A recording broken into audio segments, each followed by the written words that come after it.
In the wake of the Supreme Court arguments over Obamacare, the White House tonight it seems to rebrand the individual mandate. They are now referring to it as the Personal Responsibility Clause. Here to talk about the constitutionality of that law and the individual responsibility provision.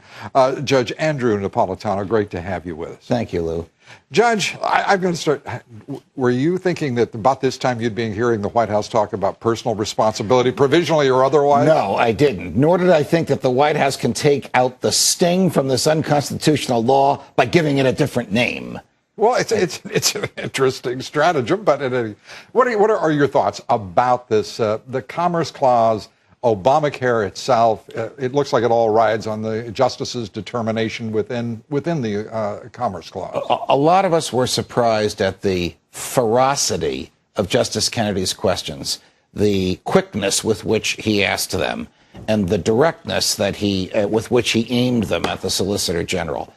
This is not a game at this level. This is not a law school argument. This is not a test of the lawyer's knowledge. This is a serious effort to get at the truth. The justices are not doing this to trick people. Yeah, we heard a number of analysts suggest, well, you know, it's probably just devil's advocacy. They're not really serious about the question. They seem very serious to me. How they did. And Justice Kennedy knows he's the swing vote. He knows he sits in the middle between four pretty committed conservatives and four pretty committed liberals. He knows that the entire legal community and much of the political community and much of the nation was watching him.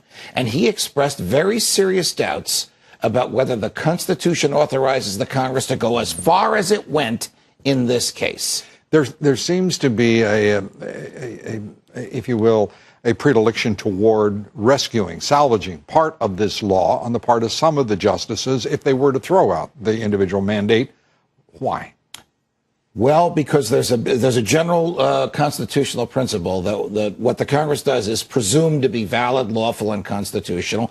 And even this Congress? Yeah, even this Congress. And the court should only remove that which is obviously unconstitutional and save the rest.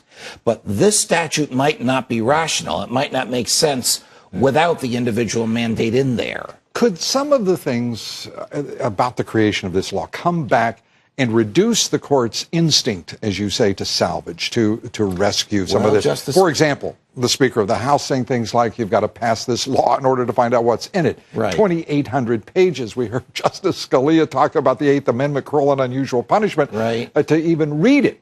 The fact that a Democrat voting became the 60th vote in the Senate. His name is Arlen Specter, and he had just previously been a Republican who traded out to make Obamacare happen. Not a single Republican supporting it in the House. My God, this doesn't look like a popular expression of the will to be. I agree with everything that you said, but the court is trained not to look at that. Okay, that's what I was curious. Trust me, they are accustomed to looking at convoluted laws that are poorly drafted and that make no sense. That's what they do for a living. Their job is to see if this thing fits within the confines of the Constitution, and I think you're going to find that by a 5-4 vote, they're going to say, no, it does not fit within the confines of the Constitution. What do we do with the rest of it? Do we go through all 2,700 pages and decide what stays and what goes? Justice Scalia said no way. Throw it out and say, Congress, start all over. All right. This is where you make your money. What will the Supreme Court do? Will they throw it out, or will they simply throw out the individual mandate? I think they're going to throw out the entire statute.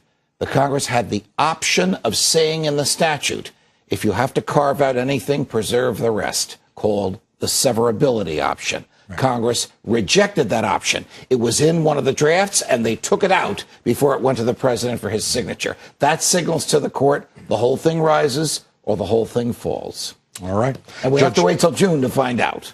Well, I know that part. All right. We had to turn to you for the rest of it. Thank you, Judge Napolitano. Great to have you.